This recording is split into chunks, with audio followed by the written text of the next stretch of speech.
Herbert Hoover, rugged individualist or government spender. Whether in the classroom or debate server or anywhere, we commonly hear one touted narrative. Herbert Hoover was a rugged individualist that lacked any response to repression. The problem with this narrative is it ignores a lot of inconvenient truth. The first question we need to answer is, what was Hoover like? What was his approach to economic issues prior to assuming the presidency? Herbert Hoover was born in 1874 in West Branch, Iowa, to a Quaker father who was also a blacksmith, and a Canadian Quaker mother. Hoover's parents died when he was very young, leaving him in poverty. He would attend college and various jobs over his life, pulling himself up by his bootstraps. Hoover found political success when he headed the U.S. Food Administration in World War I. This agency was responsible for the control of the food industry and rationing. He found popularity when he established the Belgian Relief Commission, a foundation that helped rebuild a war-torn Europe. The USFA became the ARA, and he was tasked with providing food products to Europe. He then ran for president in 1920 with abysmal results. He was then appointed Secretary of Commerce under Warren G. Harding. He would use his influence to help pass the Radio Act of 1927, which established federal powers to abolish radio stations not seen in the public interest. This act is seen as one of the first government intrusions into the public media. Many people had opposed the bill, including a large number of radio station owners and some senators. Hoover also pushed for the establishment of the FAA and the use of indirect subsidies to help out the air industry.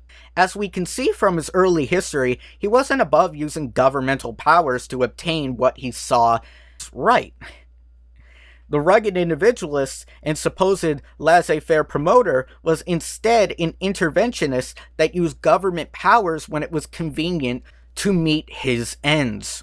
This would continue into his presidency. The second question is, did Hoover cut spending?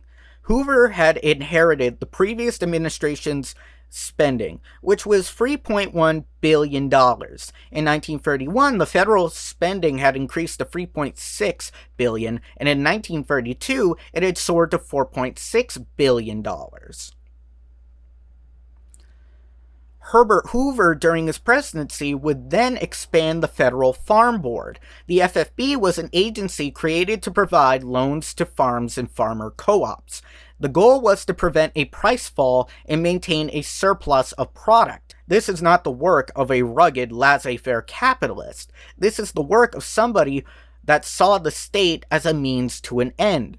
The problem with the FFB is it stimulated artificial demand. As surplus grew, the price shifted downwards, as an excess of supply leads to a decrease in prices. Hoover also used his powers to convene with industry leaders, who urged them not to cut wages, as he saw it as cutting purchasing power. This is known as prevailing wage theory.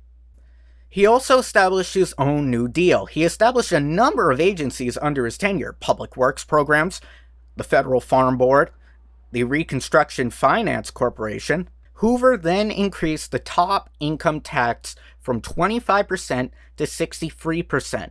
If this is a libertarian, then Republicans are Democrats. The fact is, Hoover spent so much that even FDR started using it as a punching bag in his campaign.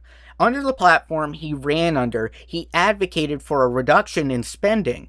Quote, an immediate and drastic reduction of governmental expenditures, end quote. Spending under Hoover increased 48%. Ironically, the running mate of FDR, John Garner, took a potshot at Hoover, calling Hoover's policy a path, quote, leading the country down the path of socialism, end quote.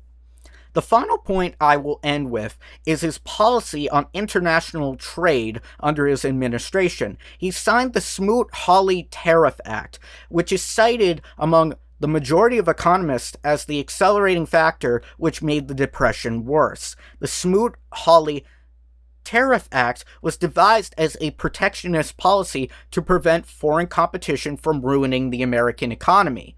This act put tariffs on foreign goods and caused a tariff war where countries responded in kind with their own tariffs.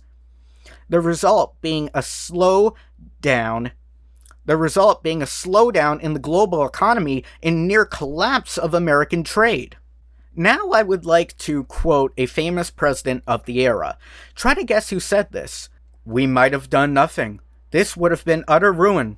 Instead, we met the situation with proposals to private businesses and to Congress of the most gigantic program of economic defense and counterattack ever involved in the history of the Republic. We put into action no government in Washington has hitherto considered that it held so broad a responsibility for leadership in such times. For the first time in the history of depressions, dividends, profits, and the cost of living have been reduced before wages have suffered. They were maintained until the cost of living had decreased and the profits had practically vanished. They are now the highest real wages in the world." If you said FDR, close but no cigar, it was Herbert Hoover. Without knowing the person who said it, one would think FDR might have said this, but he didn't. Hoover himself advocated for increases in government spending as a matter of urgency. He used language invoking his past experience in administration during World War I. Where do we get this notion that Hoover was a do-nothing president? Well, part of that comes from how historians wrote about the Great Depression after it ended. Hoover had reversed many of his positions after his presidency in the 1940s, giving the impression to many he was a laissez-faire capitalist. The second has to do with how books on the New Deal were written. A video by casual historian, check him out, he illustrates this perfectly. FDR was a great showman. He knew how to captivate a beaten and hungry public. Historians in the post-Depression used articles from the period as primary source of Hoover's inaction. Many of the articles are parroting the FDR's administration's narrative on the situation. This is demonstrated when FDR had moments of doublethink when he condemned Hoover for overspending, then he condemned Hoover for doing nothing at all. Seeing a pattern here? The problem with Hoover being a rugged individualist is that he wasn't an individualist in the conventional sense. In the same speech mentioned as earlier, the test of that freedom is that there should be maintained an equality of opportunity to every individual so that he may achieve for himself the best to which his character, ability, and ambition entitle him. It is only by the release of initiative, this insistence upon individual responsibility, that we accrue the great sums of individual accomplishment which carry this nation forward. This is not an individualism which permits men to run riot in selfishness or to override equality of opportunity for others. It permits no violation of ordered liberty. In the race after false gods of materialism, men in groups have forgotten their country. Equality of opportunity contains no conception of exploitation by any selfish, ruthless, class-minded men or groups. They have no place in the American system. Herbert Hoover, August 11th, 1932. The problem with this is that it is not an individualist. What Hoover made up was rugged individualism. He believed individuals propelled society, but he was not above using the government and force to regulate the market. From what we can gather from his speech, he believes unfettered individualism will hamper the rights of individuals. That is some shoe-on-head logic. If you need the state to act as a middleman, then you rob the individual of any choice, how one deals with conflict, etc.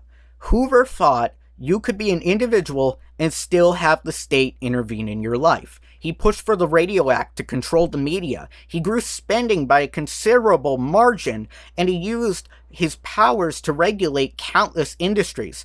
I am sorry, but that is not the work of a true individualist. This is the work of a worm. The Hoover Institute has an article about this, however. I must preface by saying that the bias of Hoover's later life shows in the article. The thing here is that Hoover did one thing and said another. He promoted a janky philosophy while backstabbing it all the way to the bank.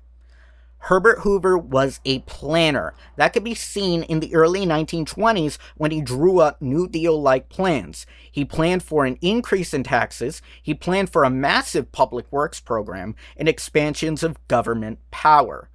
Why did he draw up these plans? In 1920, there was a depression under Warren G. Harding.